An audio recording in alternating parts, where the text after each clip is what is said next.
episode of Fermented Adventure the Podcast features Dylan Beyer of Shanky's Whip. Haven't heard of Shanky's Whip?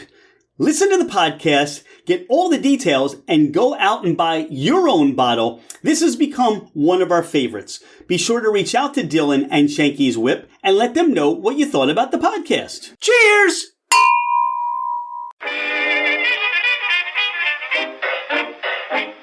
Hello, ladies and gentlemen, craft spirit enthusiasts, and those interested in the intoxicating world of craft distilleries, cideries, meaderies, wineries, and the occasional foray into breweries. It's Rich Shane, and welcome to Fermented Adventure, the podcast, where we bring you the fascinating people that are making the mash, fermenting, distilling, bottling, pouring, and delivering to you some of the finest libations in the world. Before we get started, here are a few housekeeping items. Thank you for bringing the podcast into wherever you are and whatever you're doing. We truly are grateful that you have chosen to listen and make us part of your day.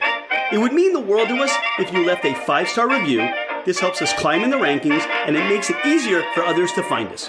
Don't hesitate to leave us your comments as well. If the podcast didn't meet your expectations, tell us why. We're always striving to improve. You can find us at fermentedadventure.com. We are on Instagram and Facebook as Fermented Adventure. Email us at fermentedadventure@gmail.com. All right, FA Nation, let's meet our guest. He's Dylan Beyer. I'm Rich Shane. This is Fermented Adventure, the podcast. Dylan, welcome to the podcast. Thank you so much for having me. I'm stoked to be here. Dylan, I'm stoked. I'm enthused. Shanky's Whip. We get to talk Shanky's Whip today. What I want to know and what I want to share with our listeners and those that have not heard of Shanky's yet, how did it all get started? Well, that is a great story. It is a fun one. I'm glad to be talking about it with you here today. I understand we both have our drams here in front of us, so let's be sure to sip as we say. And Shanky's Whip it's a really fun product. It came out about 2 years ago now. And the whole idea behind this one is that people often like the idea of Irish whiskey. They like to shoot Irish whiskey. There's a lot of high energy occasions around it. But there isn't always the best flavor associated with that. And we thought it was prime time to introduce a Black Irish whiskey, Black Irish liqueur blend that highlights some of the best parts of beer and spirits from Ireland, being black like stout, it is smooth like cream, and it is Irish like whiskey, black, smooth, and Irish. Shanky's Whip. We met at Bar Convent last year, and this is one of those things that just blew Dawn and I away. It was one of those things where we said, what took this so long to come to the market, and how come we hadn't had it yet? And you're introducing this to everybody's palate, but you talk about what it is, but what were just some of the thought processes as far as saying, this is something the market needs, we're just going to get this started? Yeah, so I think it goes back to trying to find some of the things that people are most attracted to in Irish spirits, Irish beers. So even if you just look at that liquid on shelf on a bar, it's that deep, rich, black liquid. It's very eye-catching, very appealing. People like stout beer. People love Guinness. I think that is almost synonymous with Irish as a Guinness. And so we have captured that color of a deep stout in that whiskey product. And Irish cream is super popular. So we decided that distilling something with some whey in it. So there's actually some spirit distilled from whey in that bottle where we're getting some of that natural cream flavoring from. And then a nice approachable whiskey base. So at only 33% alcohol by volume, we figured this is going to be a much more approachable, fun, sessionable Irish whiskey blend that people could have a lot of fun with. What is some of your experiences that rolling this product, introducing this product, what is some of the feedback that you get when people try this for the first time? What was it like for you to try for the first time? Well, I have a sweet tooth, so this was an immediate favorite for me. As soon as we first started trialing some of the different liquids and seeing what was going to actually go into the final product. But with Shanky's Whip, time and time again, and maybe this was your first experience walking up to us at Bar Convent, Brooklyn, is the packaging is the showstopper. People see the bottle, they see the label. It doesn't conform to whiskey norms. It is very colorful, very bright, very unusual, very whimsical. and people come by and say, I gotta ask what this is. This just looks so bizarre. For those that are just listening and haven't seen it, it has this crazy ostrich on the front of the label with this Irishman riding a chariot behind it with big red banners. So the packaging is what brings people in. It's got that nice custom bottle, Ireland embossed up on the shoulder, Shanky and Shireman, the whiskey company, embossed around the foot. So that is the immediate hook that brings people in. And then maybe this was the case for you. As soon as they sniff it, they're sold. What I can relate to is it's all about fun. There's nothing, you don't put on airs with Shanky's Whip. You see it. Like, I'm thinking if I go to Ireland, there's somebody in some sort of cart that there's an ostrich in front and they're riding. I mean, there must be some sort of lore for how this all came about as the logo and the brand that you see first. That is one of the big questions we get. People will say, who is Shanky? Is that an ostrich? Is it an emu? What is the story here? What's going on? So the story of Shanky and how the brand came about to use that namesake is just a crazy piece of old Irish folklore that we have heard in our own travels. But essentially the story goes, there was a guy named Shanky, and he used to like to race horses, and he also liked to make whiskey. So he was known to win these horse races quite a bit and then have some, why don't we call it, over enthusiastic celebrations. And he was ultimately banned from horse racing at that track. But by means of a loophole through that ban, he came back with an ostrich to the racetrack one day. And he said, well, you said I was banned from racing horses. This is not a horse. So we have captured that story in this look, in this vintage matchbox styling of a label. And it's just something really fun that people like to say. Shanky's Whip is just a weird name for a product. So I think it's something that stands out. You are so on track with this and the branding, the lore, the fun. And for everything that Shanky's is, it's only on the market for 2 years. I mean, how is this, talk about the expansion of the brand, of the product, and, where people are finding it right now. It's doing very well in the US. We have distribution in all 50 states, which is great. We found it to really start getting traction in every part of the spirits business, from high energy chilled shots all the way through like high end mixology, people making espresso martinis with this, probably one of the most popular on trend drinks that we're seeing right now. So it really captures a very wide audience in that respect. And then geographically, this product's already all over the world. We're already in more than 75 countries. And as soon as people taste it, they take a fondness to it. There's nothing else like it on the market. I think you have to be different to be successful now in the sea of noise that exists in the spirits business. So it's super exciting to see Shanky's Whip be able to accomplish all that in such a short period of time. In that short period of time, you realize you put this together, you have this product. What have been some of those aha moments for you to say, we are on the right track, this is being received, and we've got something here? It helps us reach well outside of whiskey. So it is as wide of a gateway for people to enter through. We have the natural flavors of vanilla, natural flavors of caramel, cream. They're all nostalgic, very well-liked profiles. So every time someone takes a sip, they usually come back with their own tasting note of something very nostalgic of, oh, you know what, this tastes like the Werther's that my grandmother used to give me. Or, oh, this tastes like it would be delicious in a Coca-Cola. Or I would love to put this in my coffee. And those are all ritualized types of flavors and drink or treat occasions. And you don't usually hear that when someone sips a spirit. They usually go, notes of oak and, this is really rich or high proof or whatever it is. This is fun. It's easy sipping. It's enjoyable. And it's just very widely appealing to any type of whiskey or non-whiskey consumer. I think to the point you're making, it straddles this line to where if you love whiskey and this is, your Irish whiskey interest, there's that for you. If you're into liqueurs, that provides that there. And then there's so many nuances of flavor that come out to really, really expand or explore other people's palates. And, what are some of those unique experiences you've had just, having people taste this and giving you their feedback so far?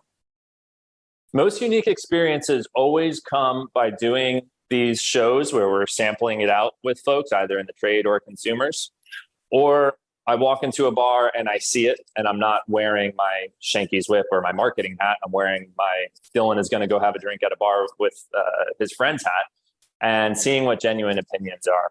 But earlier this spring, we were up at Westchester Food and Wine, and we were positioned next to a soft serve ice cream truck by happenstance. And people were taking their ice cream cones and pouring their samples of Shanky's whip over the cones. Some people were even poking a little hole so they could fill it and have this like ice cream shot. And that was completely unprovoked. It wasn't something that we have thought of ourselves. People just organically started doing it, and it was catching on like crazy. And people love doing dessert type of drinks, or in this case, a physical ice cream cone with Shanky's whip, which I've been in the business for a minute now, and I've never seen the spirit product get used just directly in ice cream. What I can tell you is when I try this, and I think food-wise too, I'm curious to make a barbecue sauce out of this and to see how well this will play with, again, you've got the whiskey element, you've got the coffee element, you've got the sweet element that really would make a gate. So if anybody wants to steal that or has already done that, we'd love to hear from you on that. And then this is great for sipping. This is great for cocktails. You've talked about meeting with bartenders. Talk about some of those standout cocktails that people are, you mentioned the espresso martini, but are there other cocktails that are being consumed and created from the Shanky's whip? You've got this amazing Instagram, social media, Facebook presence. Dawn does the TikTok stuff. So if the ostrich is dancing on the TikTok thing, I haven't seen that yet. But talk about, some of the cocktails or things that you're discovering that people are doing with cocktails and the like. Just when I thought I've heard it all with Shanky's whip drinks, starting out very simple from, mix it with Coke, it tastes like a vanilla Coke. Mix it with root beer, it makes it taste like a root beer float. Chilled shot, meat in a glass. Just when I thought I've heard it all, a bartender will tell me something like, probably one of the more surprising ones was, I mixed this with pineapple juice in my bar and put a maraschino cherry in it. And I thought, there's no way how is that going to taste? I said, I'll be right back. He went and grabbed a mixer and came back and poured a little pineapple Shanky's whip for me. And it tasted like a pineapple upside down cake. So the flavor profile of Shanky's whip just collaborates so well with a massive breadth of different mixers or sodas or any type of mixology people are really thinking up. And that particular bar had a pineapple upside down cake shot on their menu because of the vanilla notes and Shanky's that played so well off of the citrus and fruity notes. This is such a really strong, diverse product. And if people are hearing about this for the first time, and you said you're available in all 50 states, they need to run out and buy a bottle for themselves to really experience and play with all the different flavor profiles you get here. While you're expressing that pineapple upside down, I'm thinking, all right, I got some pineapple. I'm going to work on that next. But even tasting this, so you said this is 33%, yep. Right? So, we're talking 66% ABV or proof, excuse me. And this does, so the first thing I get about this is you get this clean approach, but it's a very clean, you get the whiskey front and center to me, which really comes through. But then you go on this ride with the caramel notes and the vanilla notes and the coffee notes. And, you mentioned Werther's. I get this more of a butterscotch kind of that butterscotch candy because of the viscosity and how this sits on the palate. And it plays in so many different areas. I also find you get the like a burnt marshmallow or a very toasted marshmallow. And all this comes together. And it's so much fun. And I can only imagine what you do every day, Dylan. It's not, you wake up, you got the bills to pay, but you're having fun with this. what was this like for you when you said, wow, I get to have fun with this is what I do every day? Yeah, and the important thing here is to highlight that there's an amazing team that is behind Shanky's Whip. So I have a very fun job in getting to work on the marketing and doing everything in the field and getting out there and getting to see how people are experiencing the Shanky's Whip brand. But also getting to work directly for our two brilliant creators here on this brand, Elwyn Gladstone, Mark Teasdale, have a tremendous track record of making these new to world smash hit brands. And this being the most recent and next one in that extensive catalog of spirit successes is incredibly exciting. To me, it's the next new thing. I could see this product being very, very big. And I don't really hear any major issues when I go out to bars, I go out to restaurants. So someone always has a gripe with something, right? Shanky's Whip just seems to warm hearts. You know, people are open to it. They love the flavor. And it just suits so many different occasions that the sky is the limit on this one for right now. I'm just very happy with how things are going. Pardon the interruption. If you like what you hear, if you love what you're hearing, please share the podcast. Please take a screenshot of the podcast, post it on your social media, tag us just to let everybody else know about Fermented Adventure, the podcast. We'd be grateful for your help to grow our podcast. I could certainly see you just add a little bit of club soda to this. I even think adding maybe some ginger ale or some Barrow's Intense Ginger and making a cocktail from there. This makes a great old fashioned. It's so versatile. And I don't mean to, beat a dead ostrich or so to speak, or a dead horse. But, in a way, when you find a product like this and you discover something like this, and this becomes like that, wow, this is like my favorite. Why isn't everybody drinking this? Why isn't everybody drinking this yet? And you just named another cocktail right there. Every time we go back and forth here, you remind me of another cocktail that's been starting to get some traction. But an Irish Mule has been doing well in some bars where you mix Shanky's Whip with some ginger beer and you put a splash of lime in there. And it's a delicious, refreshing, very flavorful cocktail. And it's easy for bartenders to use, which I think is one of the major appeals. You take one in one, a mixer and Shanky's Whip, and suddenly you have this full flavored cocktail experience that just took 5 seconds to make. So you also get to do that at home, and it's so easy to do there. That's why you're starting to see people post a lot more about it on TikTok and Instagram and Facebook, because it's a fun product to make new recipes with and cocktails with, because every time you try something new, it's a completely different flavor experience. What I find for me is having people over and being able to share something they've never experienced and watching their faces light up and go, wait, what is this? What am I drinking? Or I think, when you meet bartenders and you're out on the road and they have this in their arsenal, I think right now it's almost for them like a little secret weapon. And I love those, bartenders that, look, you've got to find a way in the sea of bartenders. If you're having this high-end bar program, you've got to find a way to stand out. You've got to have that secret weapon in your arsenal where, first of all, you have the conversation. All right, Shanky's Whip, what is Shanky's Whip? And they can talk about it. And then that cocktail kind of stands out going, all right, I want to try that. Just make that cocktail for me. I just want to see that. And then the next thing you know, they have 2 or 3 of those same cocktails. That's what I'm saying. You have such a fun job. I mean, this is, like when the guy said, 2 all beef patties, special sauce, lettuce, cheese. I mean, he created the Big Mac and now he's pushing the Big Mac everywhere. You're pushing, the opportunity for people to just have fun with this.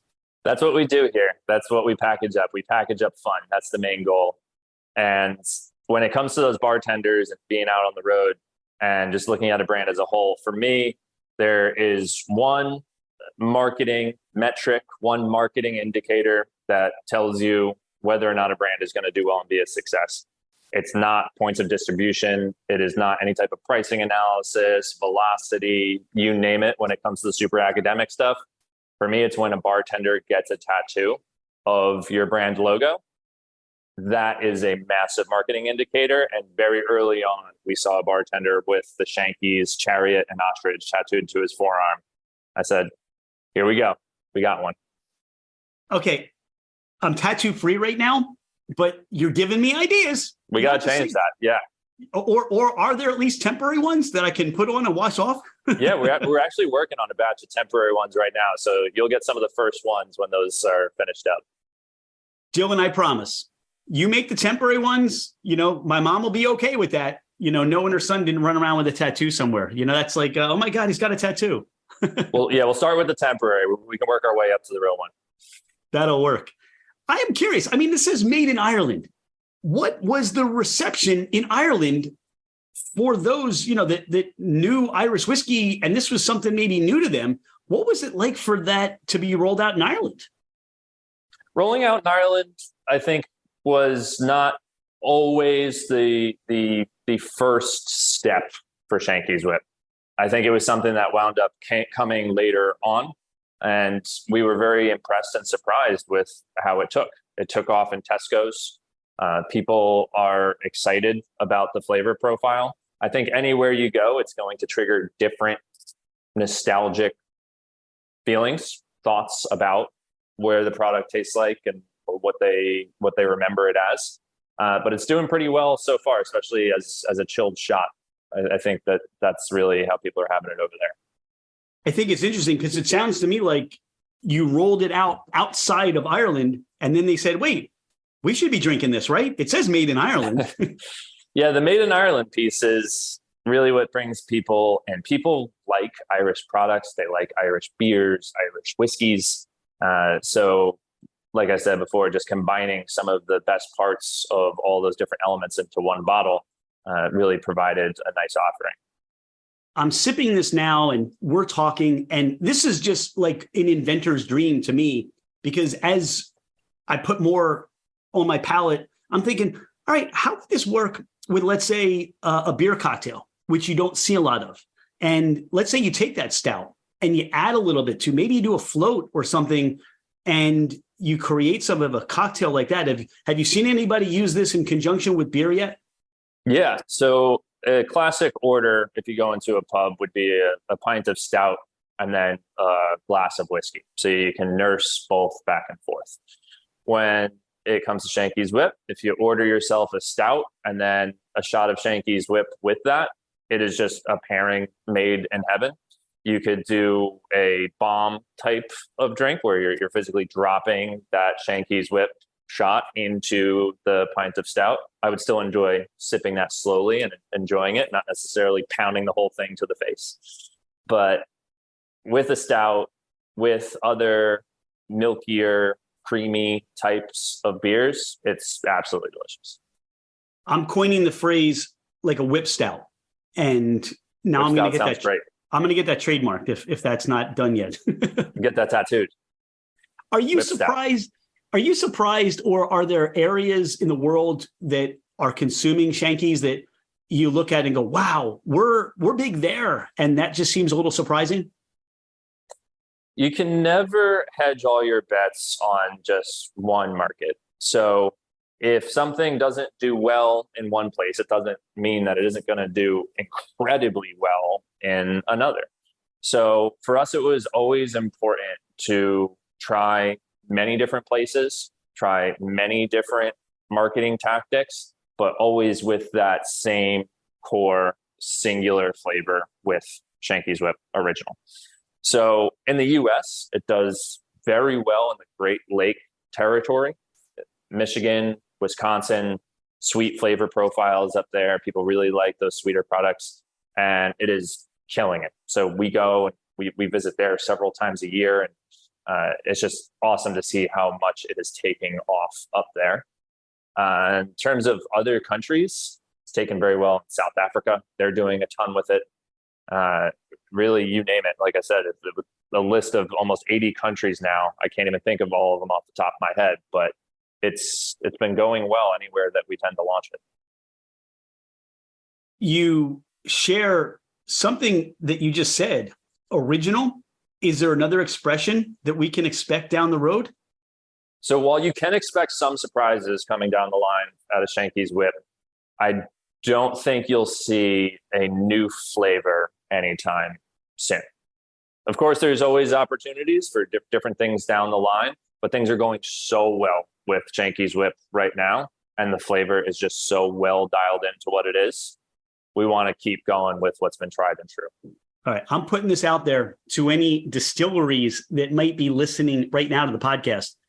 Get yourself a barrel that held bourbon into it, put Shanky's in there, fill that barrel up. So now we get an additional bourbon barrel-aged Shanky that they can put on their bar.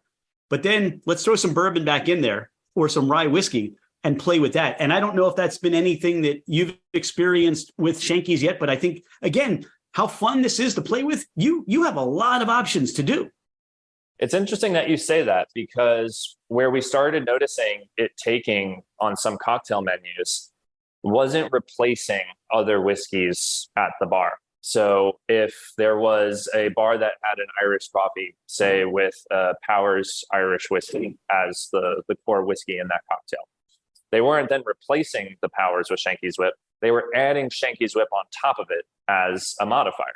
So some people are dialing up the alcohol of Shanky's Whip with an extra splash of bourbon or Irish whiskey, like you mentioned, or just topping Shanky's Whip onto a cocktail that might already have whiskey in it.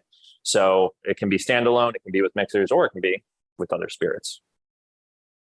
Look, I'm a huge, we're kind of gushing and we're big fans, and we love seeing you at Bar Convent. You got the ostrich there. It's so playful. You can take pictures with the ostrich. I will tell you, you've got some of the most desirable merch out there. Can people find some of this stuff on your website, or can they purchase through some sort of an online store? People can find all of our merch on our website, shankyswhip.com. They can actually buy the whiskey through that website as well. They can't buy the ostrich on the internet just yet. That's a one of one at the moment. We call him Shooter. He has been quite the celebrity, as you saw at BCB. His road schedule is busier than mine. He's going to more events than I even am. And maybe he tricked you at first too. People just think it's real when they walk past. And for those people that are listening, it's about a 5 foot tall stuffed fake ostrich. This isn't a taxidermied real animal, but it is a realistic stuffed animal that was sporting one of our Shanky's Whip shirts. And that was a showstopper. People stopped. The amount of times that people tried to steal Shooter, he's going to need personal security detail, I think, at future events. He's the real celebrity of the show, if I'm being honest. Here's what I know. That emu thing that an insurance company has, Shooter will take him any day. I mean, it wouldn't even be a contest. Yeah, watch out. We are coming for the insurance mascot world in terms of notoriety and popularity. Dylan, I mean, I would love, next time we're around and about, just sitting down and just enjoying Shanky's together at a bar or one of these events that you have going on, and understanding and hearing more of these stories you may have to tell. But is there anything we haven't talked about on the podcast today? Anything you wanted to share with the listener about Shanky's or you? Shanky's Whip is it's one product in our portfolio. So maybe it's worth mentioning that we make a handful of new to world brands outside of Shanky's Whip. So that helps when it comes to building out cocktail programs with different bars and things like that. So we have a vermouth line that's called Hotel Starlino. Did you get a chance to try any of those aperitivos and stuff at Bar Convent Brooklyn? I would say no. We have a tequila range as well called Butterfly Cannon. That one was really popular at BCB, but it is a butterfly pea flower infused tequila, and it tastes of natural clementine and prickly pear. So when you make a margarita with the blue tequila, actually I have a bottle right over here. You can see the color in this natural you did butterfly not have that. I love the pea bottle flower coloring. It makes a color changing margarita from this blue to a light pink. So it is just something that when people order at bars, it creates a lot of order envy and it looks wild. So maybe we'll get you a bottle of that at another time. You guys, I mean, I see the packaging that you do. It's so standout, unique. There's a thought that goes into every detail of what you put in this bottle. So, and packaging is what first brought me into this. So I can tell you a very short and funny story of how I even got here. You know a product called the Kraken Black Spiced Rum? Yeah. So that package has those like Victorian rings on the shoulder. And that is another product that our founders, Ellen Gladstone and Mark Teasdale, created. And when I was in school, went to a state school, if you went to a party, you couldn't just bring a bottle of booze and leave it on a table. It would get totally drank and used by people there. So I had to keep my bottle with me. And I always carried my keys on my hip with a carabiner, which happened to be able to fit right through that loop of that package. So I would keep it on my hip, like thought I was some kind of hipster pirate or something, I guess.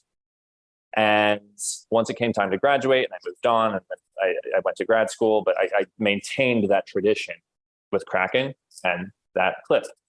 And when I graduated, I said, this is the coolest packaging. This is the coolest brand. Kraken's another brand with tons of tattoos and bartender stuff like that. I just said, I need to meet the people that created this because it is just one of the coolest brands I've ever seen. And the packaging is awesome. And those people wound up being Elwin and Mark.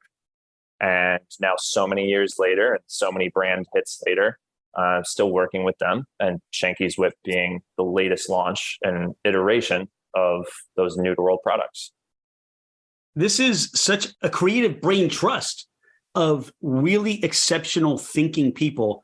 And I can feel that creativity and energy just as you're expressing your experiences and how you were introduced, at least to the company. Is this when does this become a publicly traded company? I don't know, right? Well, that's very, very kind of you to say. But it's, like I said, even just with the brand DNA of Shanky's Whip, it's about having fun. It's about making things that are different. It's about making things that are visually appealing and don't just blend into the sea of things that are out there. And it worked for me as whatever a college senior, able to buy my first legal bottle of booze and seeing a bottle of Kraken rum with those rings and saying, that's cool. I can clip that to my belt. And then that ultimately leading me into the world of spirits marketing. Well, it's a great world that you're in. Thank you so much for all you do and sharing some time to talk about Shanky's today. We're grateful for your time and thanks for being a friend of Fermented Adventure. If you're anywhere near a bar, near a store, pick up this bottle. You'll find it. It's easy to find and it's colorful. It's fun. And this is what you should be serving next or drinking next on your individual Fermented Adventure. So Dylan, thanks so much for today. And we look forward to seeing you again and just enjoying the Shanky's experience. Hey, thank you so much. I appreciate you having us and being a fan of Shanky's and spreading the good word of the brand. So hope to see you out there on the road again soon. Looking forward to it and can't wait to be tatted up next time. Yeah, let's do it. Can't wait. Thanks, Dylan. Thank you.